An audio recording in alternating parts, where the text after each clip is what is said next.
Before we jump in, we must warn you this episode contains explicit content, such as sexual abuse, that may be disturbing to some people. Listener discretion is advised.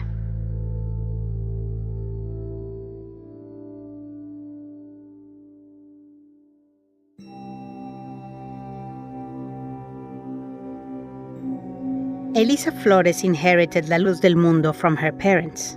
As for many others, the church was her backbone, her compass, her everything. When she finally left, she had no idea how to live in a world without the cult. For Elisa, even the simplest things, like choosing an outfit in the morning, turned into a struggle. In the cult, you wear long skirts every day. And my whole life, that's basically all I wore. And I went to the grocery store for the first time wearing pants, and I was like so uncomfortable, I felt like everybody's watching me. The everyday experiences people like Elisa go through can be totally incomprehensible to those who have never been inside a high-control group or cult. Because the shackles these organizations impose on their members are invisible to the rest of the world, turning the most mundane actions, like what to wear, into life-altering experiences, charged with terrifying meanings. My interest in La Luz del Mundo is not only professional. I was raised in Mexico in a high-control Catholic group that required the surrender of all free thought and will at the service of a guy that liked to be called Nuestro Padre, our Father. And what a father he was! A clean-cut and strictly frocked priest that preached purity, devotion and sacrifice. He raped over 70 seminarians under his care, who were 12 or 13-year-olds. He was a painkiller addict, liked his cars to be Mercedes and his jets to be private, and kept at least 2 women who fathered his own children, whom he also raped. His name was Marcial Maciel, and there are many people I used to be close with who still consider him a holy man. In places where Maciel established his order, if you spoke of him or his organization in unflattering terms, or if you deviated from his approved norms and behaviors, you could get fired, ostracized, even end up going broke or losing your business. Defying Maciel and his organization, as it is with any other cult leader with an army of zealots at its fingertips, was no joke. He had the backing of the country's politicians, media company owners, and millionaires, whose wives adored him and entrusted him with their children to teach them true Christian values. He married off their daughters and baptized their grandchildren. His photos adorned all their mantelpieces. In their eyes, he could do no wrong. He was treasured. He had to be protected at all costs. Sound familiar? I understand what Elisa felt after confronting the sick truth about someone you and your whole universe looked up to as a saint throughout your life. When Elisa saw the video evidence from Nazon's trial, she couldn't ignore the truth anymore. All of the things that I had seen and been through, they all started coming back to me. It's like I had blocked all of it, and I excused it because he was my God, and he did no wrong. I couldn't believe that he was, as an apostle of God, still doing those things. The problem is, even though your own blinders may be falling, almost everyone around you, everyone you care for, still sees this person as holy instead of the perverted cheats and frauds that they are. I had like a little mini breakdown. My church was my life, and my life was a lie. My whole life, my whole being, everything was a lie. But finding out everything you believed and strived for is a con is barely the first step in the arduous process of untangling yourself from it. You can't stop to mourn or lick your wounds, because maybe there's rent to pay, children to feed, or a job to keep. So you pick up the pieces and re-engage with the free world, where you have to think and decide on your own, with no manuals, no priests, no gurus or elders around to tell you what's true and what's false. It's like going through a divorce. You go through the disbelief, you go through the anger, you go through, oh my God, it can't be true. And it's every single emotion that you go through when you're having a breakup. From major life decisions to the most irrelevant choices, like what to eat or how to dress, After you leave a cult, your values and beliefs are stripped from you. You've become a blank slate. And you have to rewrite it all alone, unsupported, because most of your family and close friends have probably chosen to stay. They have chosen the cult over you. Oh, I heard that somebody's talking bad about the apostle. Don't even eat with him or with her because he's like Ebola, or like a virus. Suddenly you don't have cousins, you don't have brothers, you have uncles, you're alone because you dare to talk bad about the apostle. Joel Silva explains the experience to a T. Life after a cult is incredibly lonely because you're basically living in exile, no matter how close you physically remain. So no, leaving a high-control group isn't as simple as walking out through the front door and flipping everyone the finger. Because a cult is not circumscribed to a physical location. It's an entire lifestyle, belief system, community, and state of mind. The conditioning of a high-control group can take years to shake off, always leaving the newly minted apostate with 3 precious parting gifts: fear, shame, and guilt. But the good news is there is life after a cult, and it can be wonderful.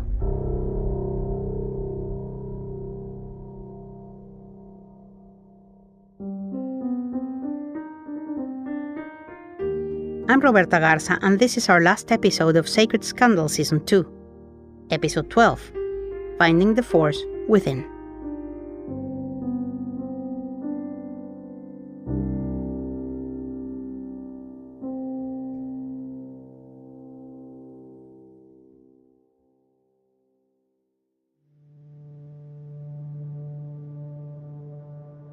Is it really possible to know if the preacher, the fitness class teacher, the yoga guru, the beloved politician, or the self-help maven you or a loved one are so taken with is really a narcissistic psychopath cult leader in disguise?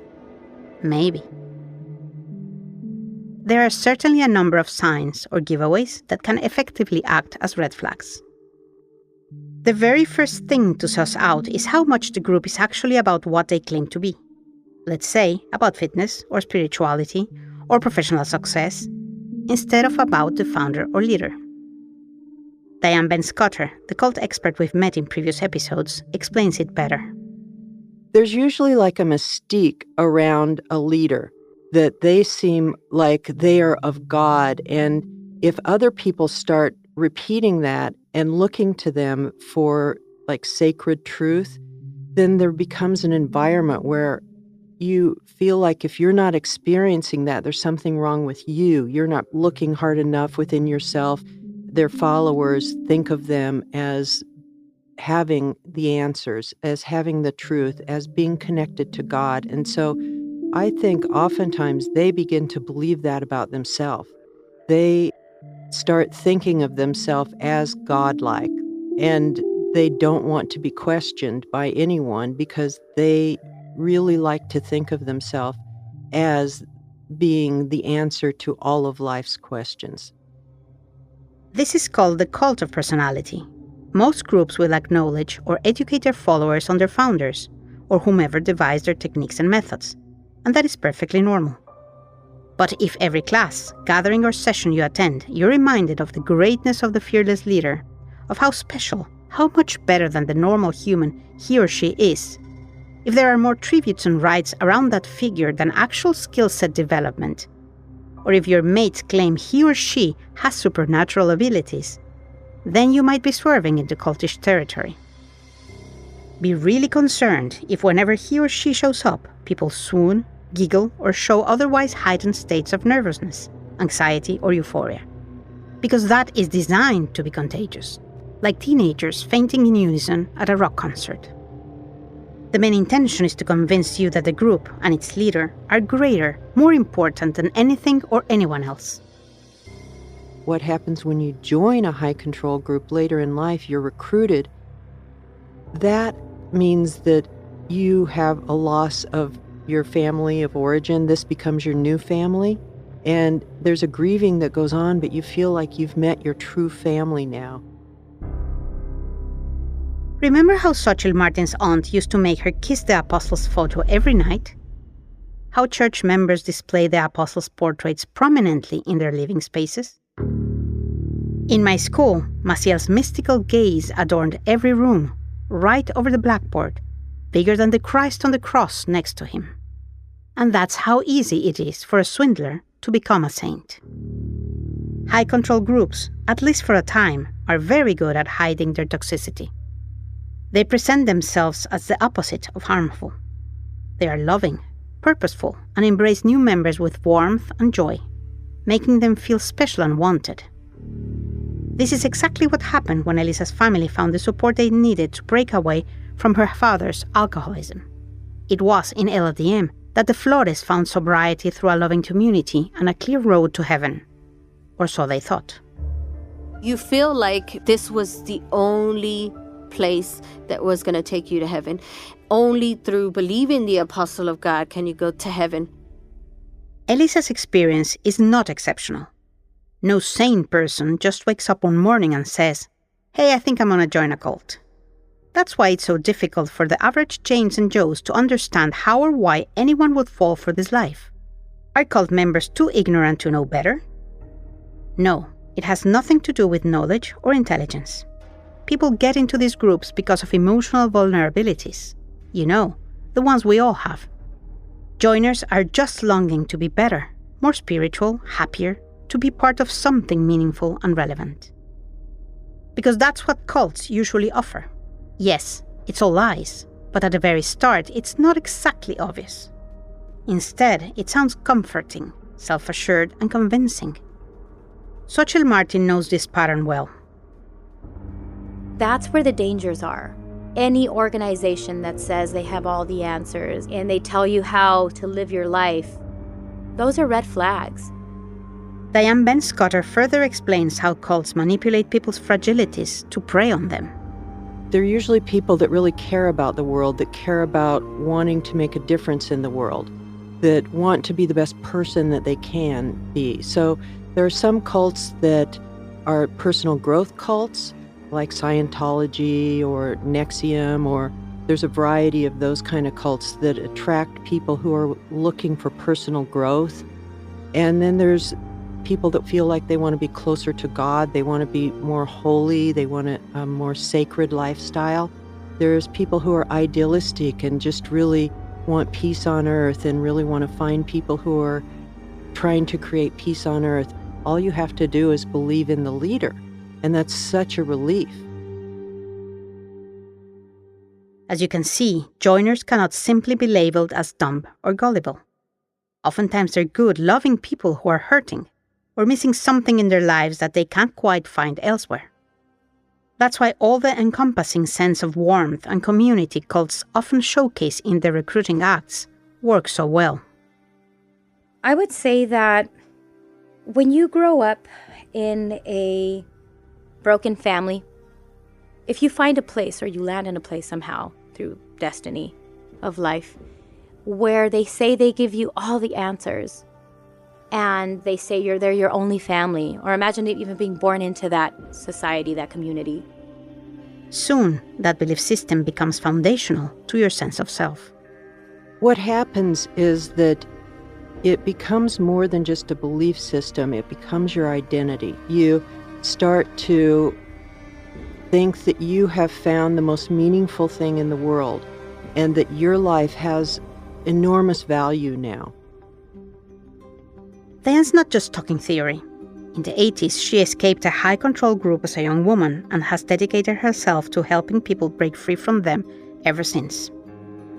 I was 17 years old when I met the Moonies, and I was idealistic. I was really against the war, and I had kind of quit school and was worrying my family sick. And then suddenly I met this group, and I thought that the Messiah was on the earth and that God had been preparing me to be a follower of Christ, and that all of that feeling of disconnectedness and loss and confusion about who I was traded in for absolute self-righteousness, for feeling like I was chosen by God to follow the Messiah.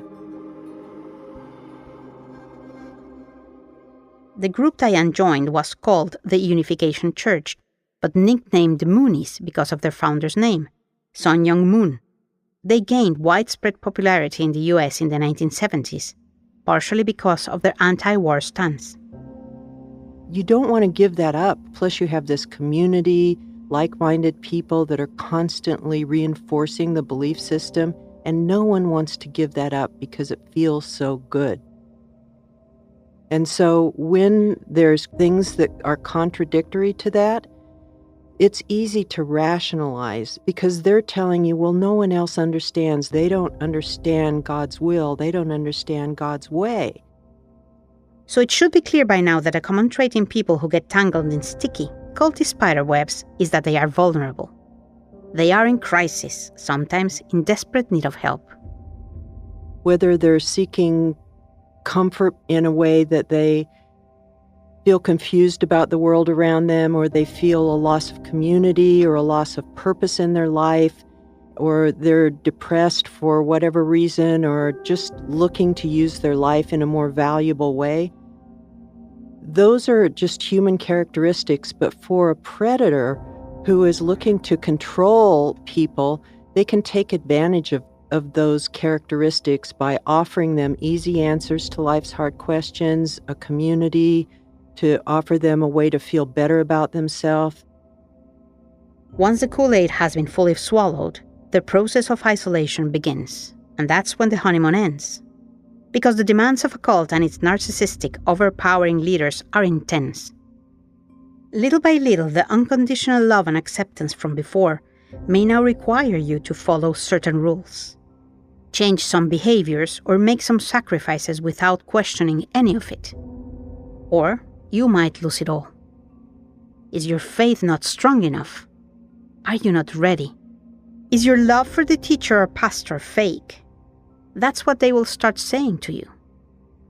Because high control groups only accept full surrender, and that requires you to be completely torn from your previous life, to cut all other attachments so that your only allegiance remains to the group and especially to its leader. There are no redder flags than that one. More on that after the break.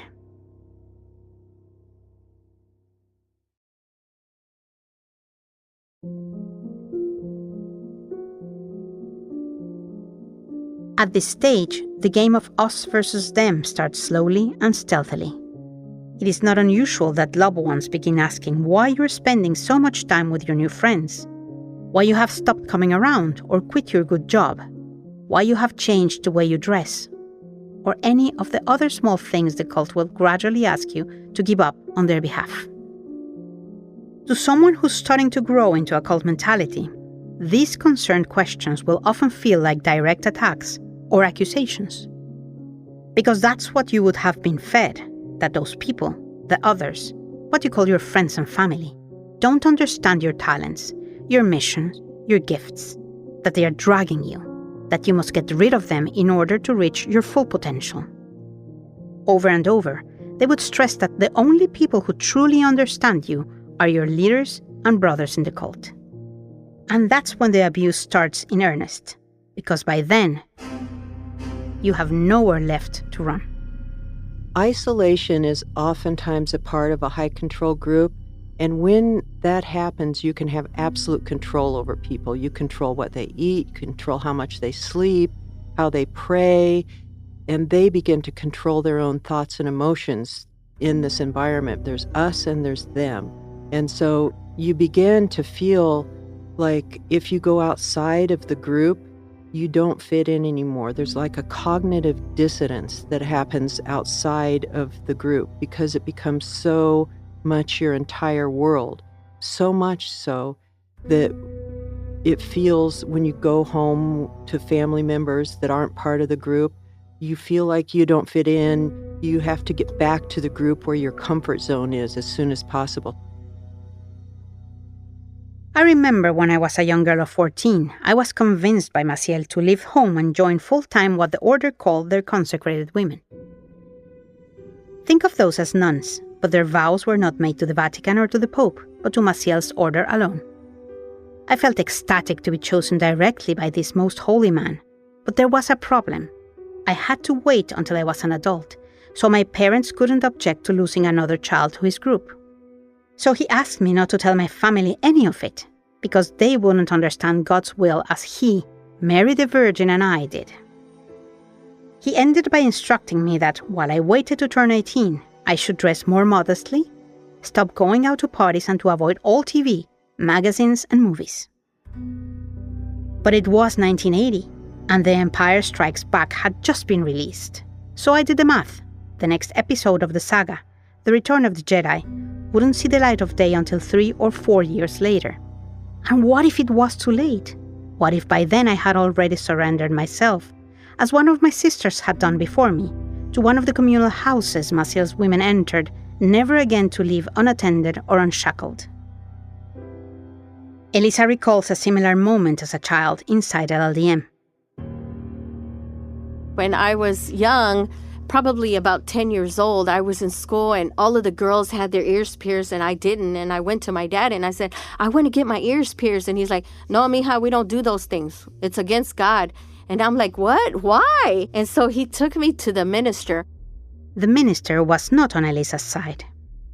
The minister looks down at me and is like, are you a slave? He doesn't come down to my level. He looks down at me. So I'm already feeling threatened. Then he goes, because in the old days, that's how they identified their slaves. So are you a slave? I'm like, no. Are you an animal? I'm like, no. And he goes, because they pierced the animal's ears and put a number on them so they know who owns that particular animal. So if you're not a slave and you're not an animal, then you don't get your ears pierced. You see all of these people that have their ears pierced, they're slaves to the devil. The minister's words rang deep and stayed with Elisa for years to come. It scared me so much. And so then I was going to school looking at my friends thinking, oh, she's a slave of the devil. She's a slave of the devil. Elisa headed to school every day, where she was surrounded by those satanized by her pastors and parents.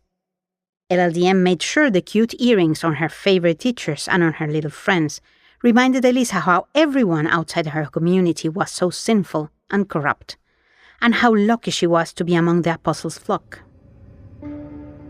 This inflexible barrier between us and them, between the so-called chosen ones and the leftovers out there, being presented as a blessing or a privilege and not as a mental lockdown, is a telltale sign of a cult's manipulation. It was very much a part of Maciel's shtick when he asked me to join his group of women. But in my case, it involved something much more powerful than a plain pair of earrings. I did not obey when the teachers at Maciel's school informed me and my classmates that the Star Wars movies were New Age and thus satanic, and that we should not watch them. But I knew that if I became one of Nuestro Padre's consecrated women, if I entered one of those very restricted communities, I would never ever be able to catch up on Han Solo and Princess Leia's next adventure. And that was too much for my teenage soul to bear. Earrings, movies, pants, makeup and music may sound like frivolous, unimportant affairs. Yet high-control groups see them as threats to their very survival, as they do anything that sparks imagination, self-expression, individuality, joy, or creativity. Months later, I bailed out of Maciel's plans for my salvation.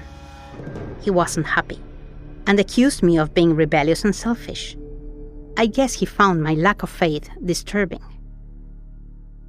35 years or so later, Star Wars creator George Lucas happened to be staying at the same small hotel I checked into in a lovely corner of Iceland. I regret not having the courage to tell him this story, or to thank him for ultimately saving my life. I hope it's clear by now that people don't simply enter high-control groups because they lack smarts or cunning. Drinking the Kool-Aid is not a rational decision, but an emotional one, grounded in vulnerability, urgency, and crisis. And once the cult works their dark magic and people are separated from those they love, alienated from their past lives, first through seduction and then through fear, guilt, and abuse, they have nowhere else to go. Yet, against all odds, some people do muster the courage to leave. Once they do, one of the first things survivors have to work on is recalibrating their minds, fogged by years of neglect, suppression, and denial. They might be the ones telling the truth, but they will be called liars by the members who stay behind. They might want to stop the cult leader's perversion, but they are the ones who will be called sluts and whores by their community. For the first time in years, they might see clearly, but people will accuse them of being crazy, of exaggerating or distorting the facts. That was the case for Elisa when she tried to help her family see the truth behind LLDM's version of Nazon's crimes. I didn't say anything to my other siblings for a while. And then I said, I don't believe in the Apostle of God. He is guilty of the things that he did. And I wrote down some of the things that I had seen. And my siblings, they didn't accept what I was telling them. And they made me feel like a liar. Even though Elisa had left the cult, she couldn't shake off the trauma that followed her. And her family did not make it any easier. They re-victimized me, and it put me back into that vulnerable state like I was a child again. And the words of the Apostle of God were coming true, because nobody was going to believe me over him. I left Maciel's group, my family and my city over 20 years ago. But I still remember when I began doubting him, the endless sleepless nights praying my soul would not be damned to hell, and the unshakable anxiety and the panic attacks that dragged on for years. I don't believe in that hell anymore, but those panic attacks still visit me to this day. As Elisa shares, the healing might take a lifetime. I still have different things that I'm working on deprogramming. It's not something that's going to happen overnight. It's a process.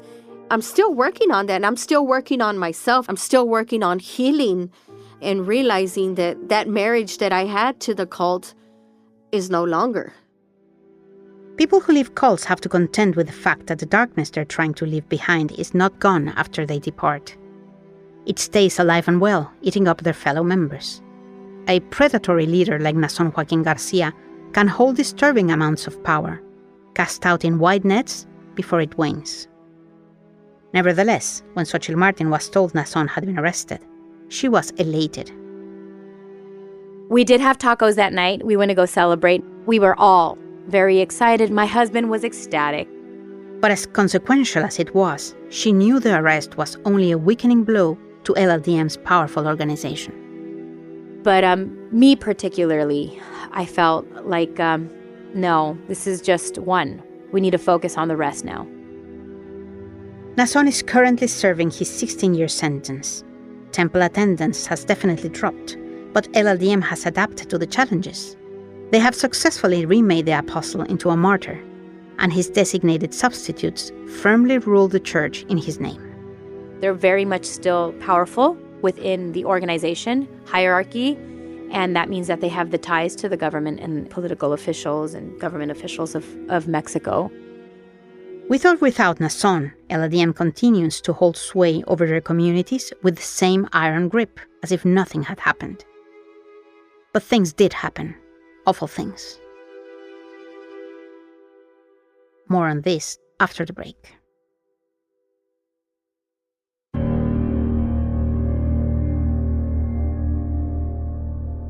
Religious cults tend to mirror each other. Nuestro Padre's order is not so different from LLDM's. Before he died, the Vatican sentenced Marcial Maciel to a life of prayer and penance. Conveniently, proof about his crimes and transgressions only came out after he was buried, in the form of 3 children with 2 different women.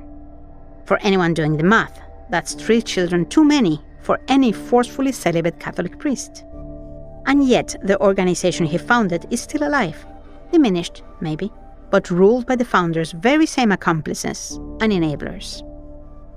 Because even after these groups are revealed in their true, ugly faces, many in their wake would rather forget those parts ever existed, minimizing the pain and dismissing the abuses. But that can't erase the fact that people were brutalized and lives were destroyed, and not everyone got their happy endings. Jane Doe 4, in her victim impact statement, said something that was really kind of heartbreaking. That's Joy Judizian, lawyer for the Jane Does, speaking on behalf of Jane Doe 4. And it was that of all the things that she lost, the thing that she was most devastated by was that she lost her belief in God. because that was what was the most important to her. And now that she is left with all of her broken pieces, and now that she's left shattered, she has nowhere to turn to. And some victims lost way more than their joy, their youth, their families, or their faith. They lost their lives, like Karen Leon, who, as Xochitl reminds us, never found her way out from her LLDM ordeals. Karen was not lucky. She put herself out there, and she went to the authorities, and she did the right thing as a citizen. And in the end, she wasn't listened to. Her voice wasn't heard. She never got her justice. This piece of shit died, Samuel.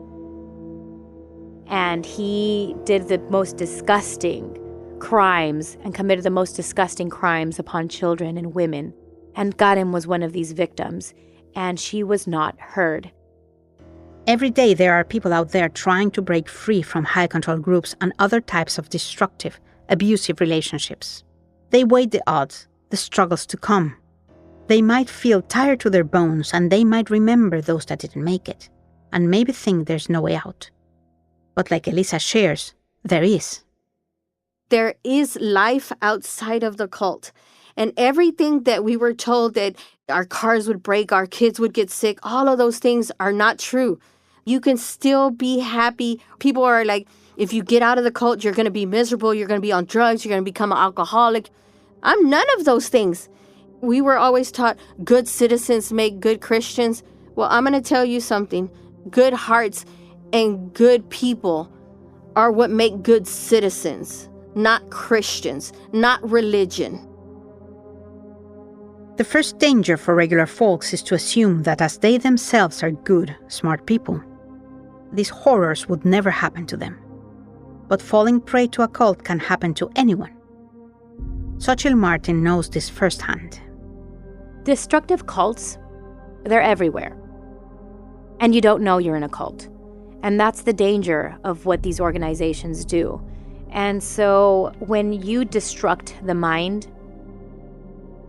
which is what this leadership of this organization did, the Light of the World, to all of us, to all of the people inside of it.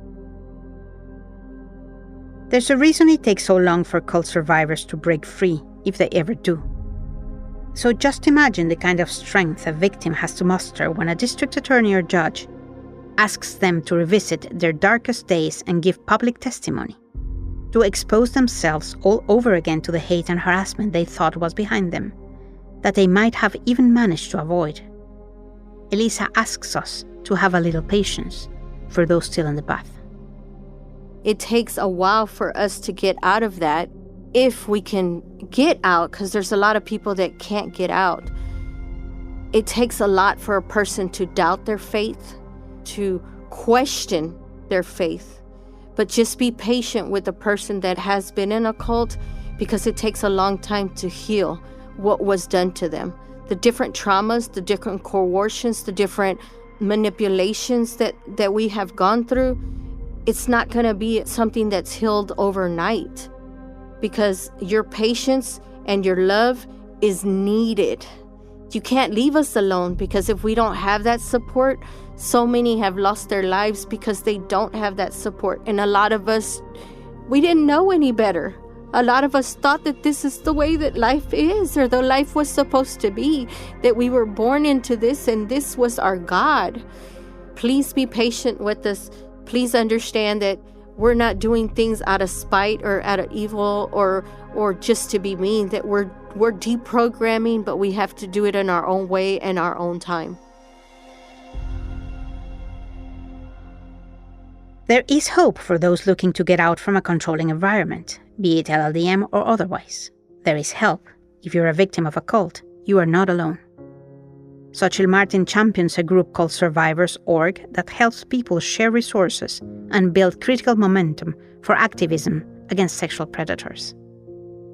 There's also a wonderful podcast in Spanish called Salí de una secta, where two sisters joyfully recount their journey from LLDM to freedom, one day at a time.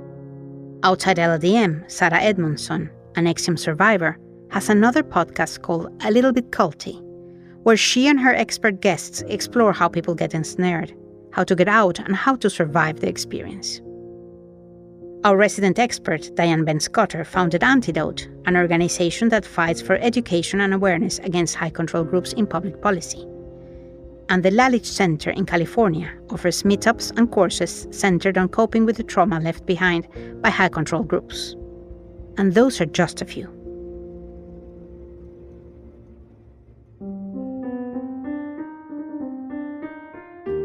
Life after LLDM has been incredibly challenging for all the people whose stories you've heard throughout this season of Sacred Scandal. That is, all the people who are still with us. Some of them are lucky enough to be healing and slowly finding their footing. For her part, Elisa finally feels empowered enough to make decisions about her body without feeling ashamed. She pierced her ears and even got a tattoo. I decorated my temple with a tattoo of flower. I felt like I was a butterfly because I was just in this cocoon and had no color. I couldn't look to the sides or anything like that. But when I started getting out, I started ripping that cocoon and started getting color and started being able to fly. And now I can fly and have color and be free and beautiful. And that's how I feel.